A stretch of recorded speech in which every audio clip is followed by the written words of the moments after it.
The first one would have to be reason. So for Ayn Rand, reason is the base, really, of our entire philosophy and a foundation of all philosophy. Reality exists. It exists independent of our consciousness. But we have a tool to know that reality, to observe it, to integrate it, to understand it, to be able to form abstract concepts from the facts of reality. So everything really starts with our ability to think conceptually and our ability to reason and to identify reality as it is.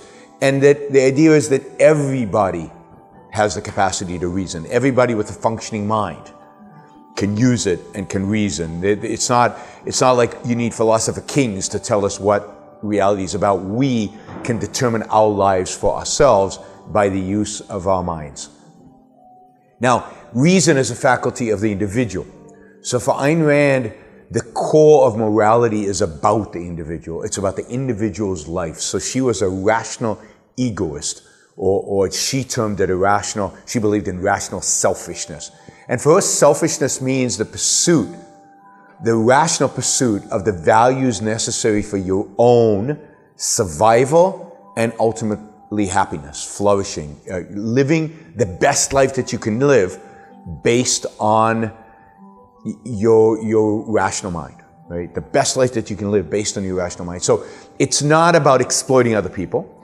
It's not about doing whatever you feel like doing. So a lot of people think of the term selfishness as I'm going to lie, steal, and cheat. I'm going to manipulate people. I'm going to exploit.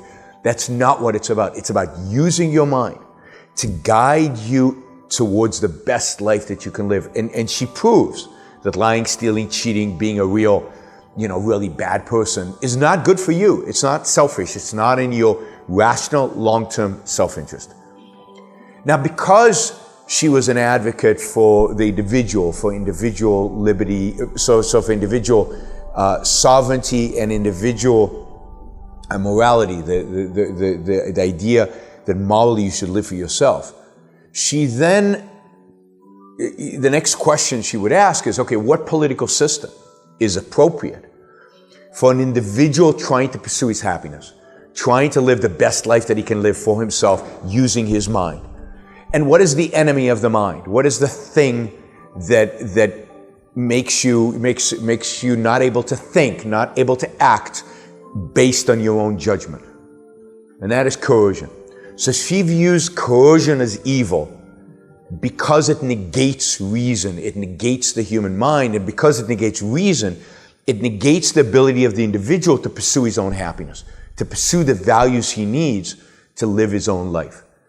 As a consequence of that, she is an advocate for individual rights, the freedom of an individual to pursue the values, the rational values that he needs in order to live. So individual rights is not about getting stuff. It's not about getting health care or getting a job or getting a salary. It's about your freedom from the coercion of others, coercion from your neighbor, coercion from the government, coercion from foreigners who might come in, terrorists, foreign invaders. And the only role of government based on a system of individual rights is to protect your freedom. It's to protect your rights. And that means to protect your ability to live your life as you see fit based on your mind and your values. Well, take some of the what we just talked about. You have to, without the concept of individual rights, without the idea that coercion is evil, then if I'm going to use force against you to make you be good, why not? Or if I'm going to use force against him to help you because you need it, then why not? So you have to have a conception first of rational egoism, that the purpose of life is your own happiness. Your purpose is your happiness. His person is his happiness. Purpose is his happiness. My purpose is my happiness. And then you need a theory of what leads to human happiness, the use of one's reason. And then, only then, can you say, oh, but to use reason I have to be free of authority, free of coercion, free of force. So force is out, so what's left? voluntary interactions between us, each one of us in pursuit of our own happiness in a win-win relationships. And if we can't create a win-win relationship, we don't interact with one another. Nobody can force that interaction. So you cannot come to laissez-faire capitalism, the idea of trade, the idea of leaving people alone to trade freely, without an understanding that reason is man's means of knowledge, it's man's conceptual ability, it's his basic means of survival, and that the purpose of life is his own well-being, and that the enemy of both of those is force, therefore force is out. One of the problems, I think, with many libertarians is they start with a supposed axiom, but it's not an axiom. The non-initiation of force principle. But it's not an axiom. It's technically philosophical. So everybody believes in force. 99% of the people on the planet believe in force if it's done for, quote, good cause. But you understand the only good cause is your own happiness. Then force is never legitimate. Well, it's not proof that it exists because it doesn't exist. Free market capitalism doesn't exist anywhere in the world. We're lucky that the regulators and the bureaucrats have not yet figured out how to regulate the internet and how to stick their fingers into the business of Silicon Valley and the people who really innovate. But everything else around Silicon Valley is regulated, and even Silicon Valley is not free of regulation, as we saw with the antitrust case against Microsoft and against Apple and the European Union going after Google. There's plenty of government there. It's just less than anywhere else. What all these things prove is the amazing efficacy of the human mind, the amazing productiveness of entrepreneurs that in spite government, in spite the taxes, in spite of the regulations, they continue to produce, they continue to create, they continue to connect us. And what globalization and all these other things should prove to people is that when you allow people to trade, when you give people freedom, at whatever level you give them freedom, good things happen. Globalization has been a wonderful thing. But of course, the world has learned exactly the opposite lesson, it seems. Well, I think the reason is that the establishment, the philosophical establishment, the intellectual establishment, doesn't want you to know about Ayn Rand. Ayn Rand is the enemy. She's the enemy of the left and she's the enemy of the right. She is the enemy of the establishment.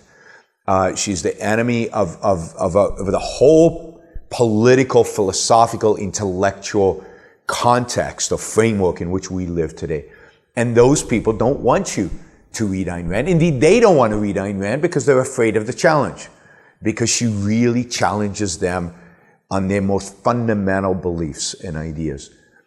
So I think it's prevalent all over the world that intellectuals don't want to touch Ayn Rand, and that when they do, they find it very hard. They find it hard to understand. And to a large extent, what Ayn Rand does is she basically wipes clean 2,000 years of philosophy. She takes away all the garbage, all the rhetoric, all the long words that nobody understands what they mean, all the convoluted sentences that start and begin nowhere.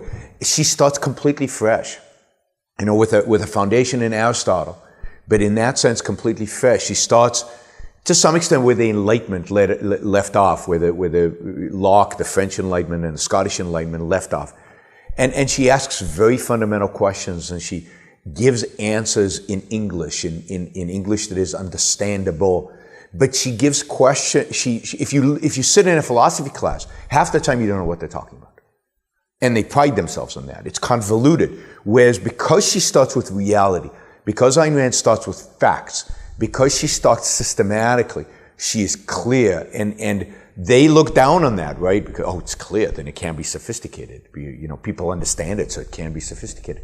But she challenges metaphysics, epistemology, ethics, politics, and even aesthetics. She has a whole theory of aesthetics.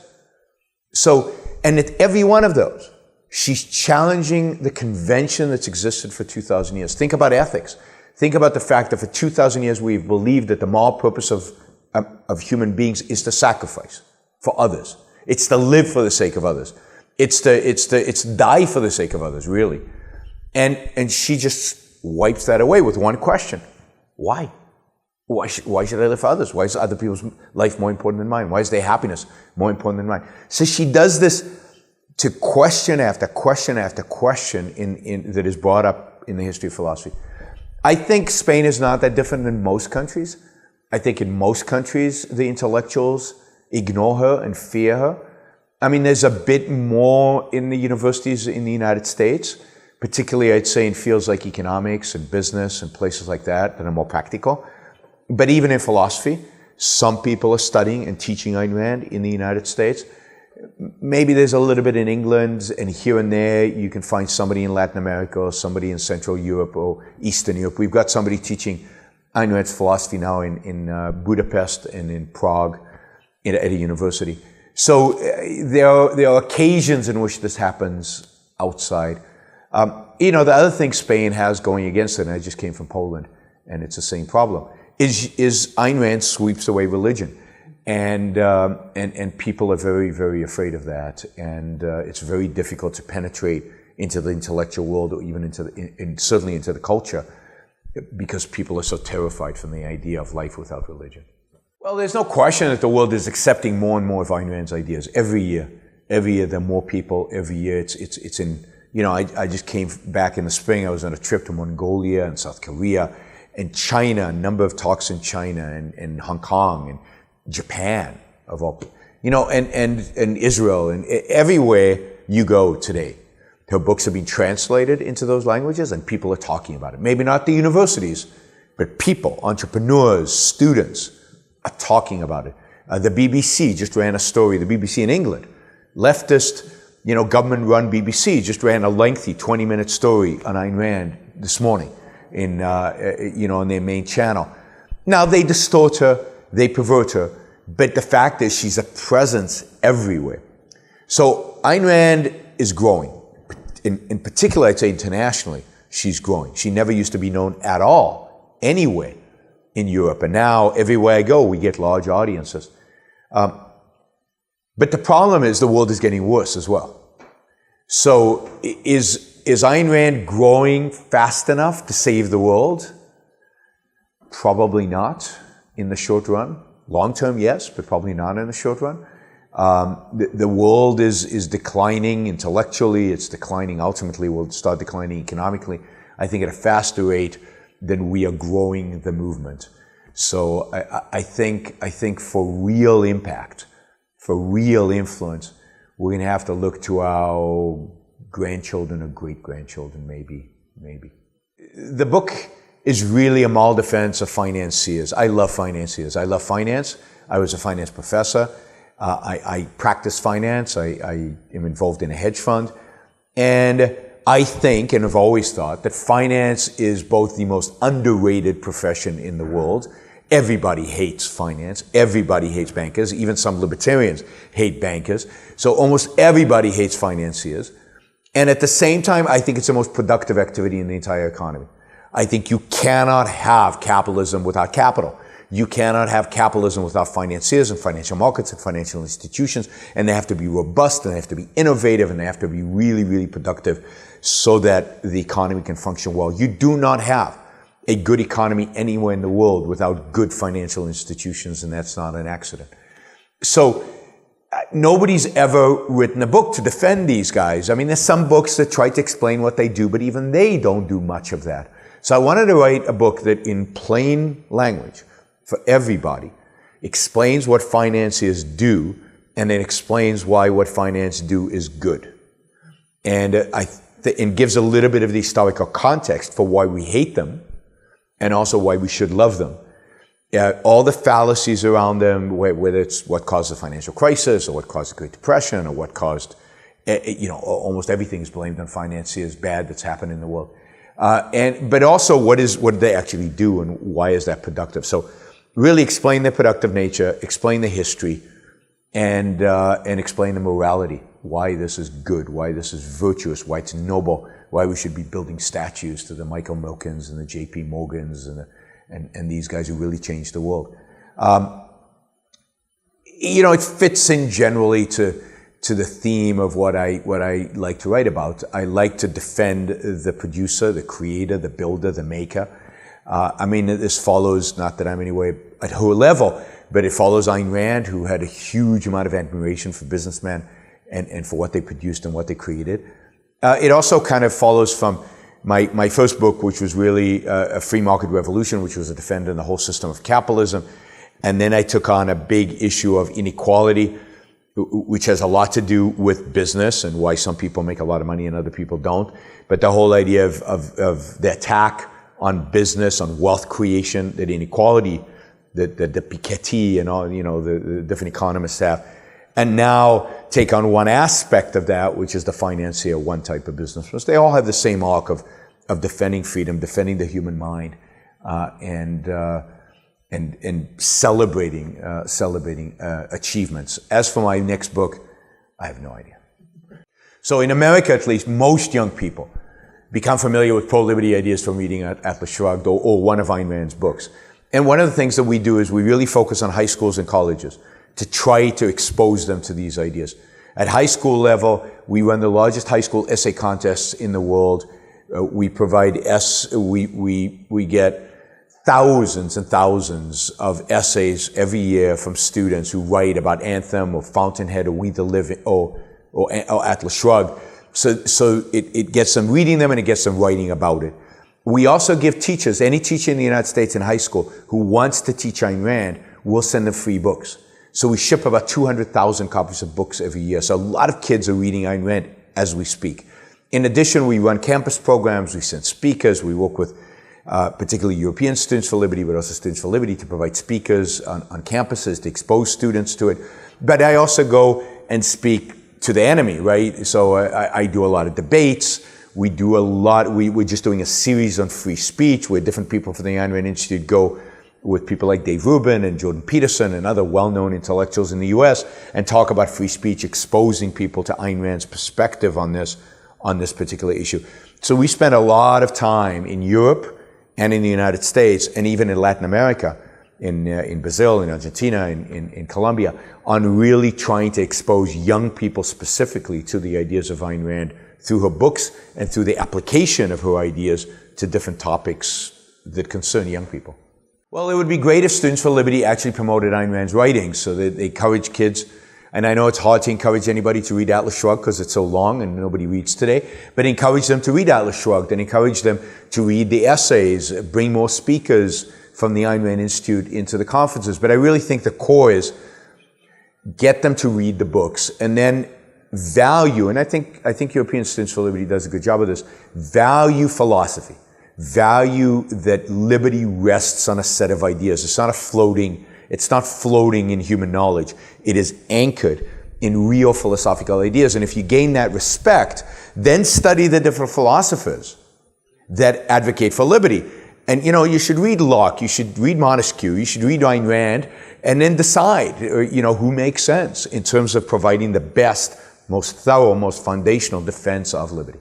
Well, if you value your life, if you want to make the most of your life, if you value the material world in which you live, but also if you value your ability to experience spiritual pleasure, then there's no system in human history better than capitalism at making all that possible. It brings people out of poverty and it allows the middle class and people who make money to express themselves, to produce, to create, to build, and to achieve self-esteem and therefore happiness. And that's what it's all about at the end.